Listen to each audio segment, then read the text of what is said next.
Itong Department of Migrant Workers, idiniklara ang heightened alert status sa lahat ng bansa sa gitnang silangan.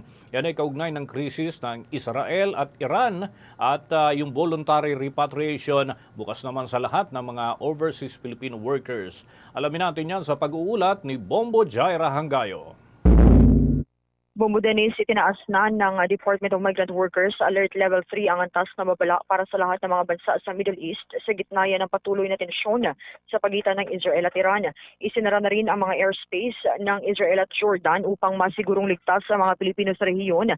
Ngunit ang ikinababahala naman ng ahensya ay maraming mga overseas Filipino workers ang posibleng stranded sa mga nasabing rehiyon, kaya hinihikayat ng Department of Migrant Workers ang patuloy na pakikipag-ugnayan sa kanilang opisina upang maisagawa ang agarang repatriation kung kinakailangan.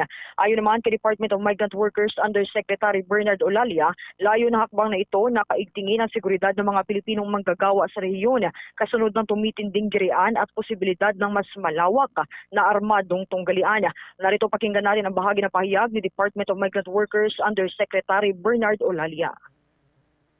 Kaya po, ayon sa bilin ng ating mahal na Presidente at sa utos din ng aming mahal na Secretary of the DMW, si Secretary Hans, naka-heightened alert po ngayon ang DMW at lahat po ng mga frontal offices. Lalong-lalo na ang MWOs o yung Migrant Workers Offices natin sa Israel, sa Jordan at Lebanon at sa lahat po ng Middle East countries dahil ito po yung maaaring maging apektado dito sa nagaganap na kaguluhan ngayon. No?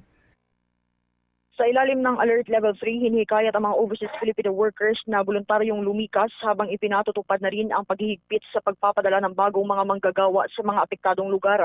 Nakahanda naman ang Migrant Workers Offices 24/7 sa mga rehiyon sa mga posibleng kaganapan at mag-facilitate ng repatriation na siniguro naman ang gobyerno na sasaluhin ito ang lahat ng gastos basta't makipag-ugnayan lamang ang ating mga kababayan sa mga regional offices at nagbigay rin ng hotline number ang Department of Migrant Workers para sa mga kababayan nating hihingi ng tulong.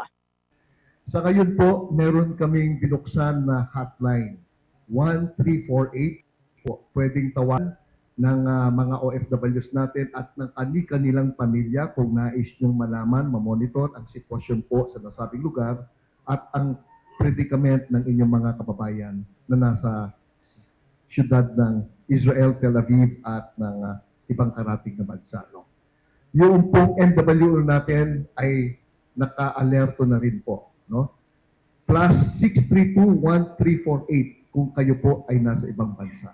Maaari po kayong kumontak sa nasabi kong numero, 24/7. Meron pong nakaantabay dyan, bibigyan kayo ng Patuloy na mga nagkikipag-ugnayan ng ahensya sa mga embahada at ilan pang mga international partners nito. Binigyan din ng Department of Migrant Workers na prioridad nila ang kaligtasan ng bawat Pilipino at nananawagan sa mga overseas Filipino workers at kanilang pamilya na manatiling kalmado at sumunod sa mga abiso mula sa pamahalaan. Mula dito sa lungsod ng Quezon, Bombo ito Jai? si Bombo. Yes, Bombo Dennis. Okay, may tanong ko lang just to emphasize, maliban sa Israel at Iran na mga overseas Filipino workers natin na nandun sa dalawang bansa, sakop ba ng naturang anunsyo ang mga karatig?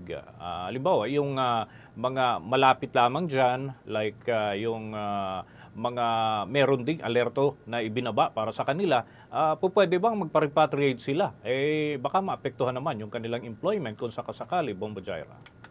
Oo, yes, Bobo Dennis. Ayon nga kay Department of Migrant Workers Undersecretary Bernard Olalia, mayroon ng 85 na overseas Filipino workers na naka-standby para sa kanilang voluntary repatriations at affected din dito yung area ng Jordan, Lebanon at lahat ng mga Middle East countries ay nasa Alert Level 3 pa lang na status, Bombo Dennis.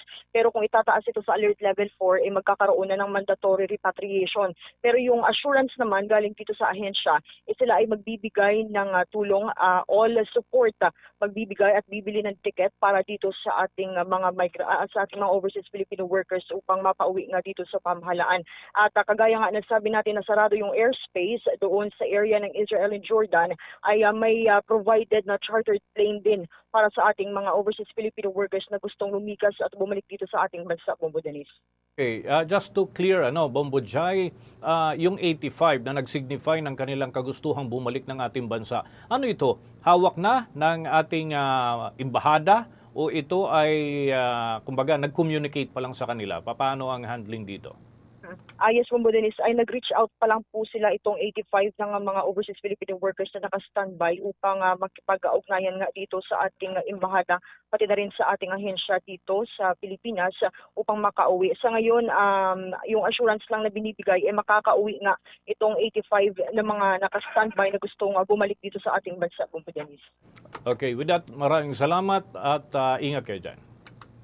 Mula dito sa lungsod ng Quezon, ito si Bombo Jaira Hangayo nag-uulat para sa the number 1 and most trusted radio network in the country, Bombo Radio Philippines, Basta Radyo. Bombo!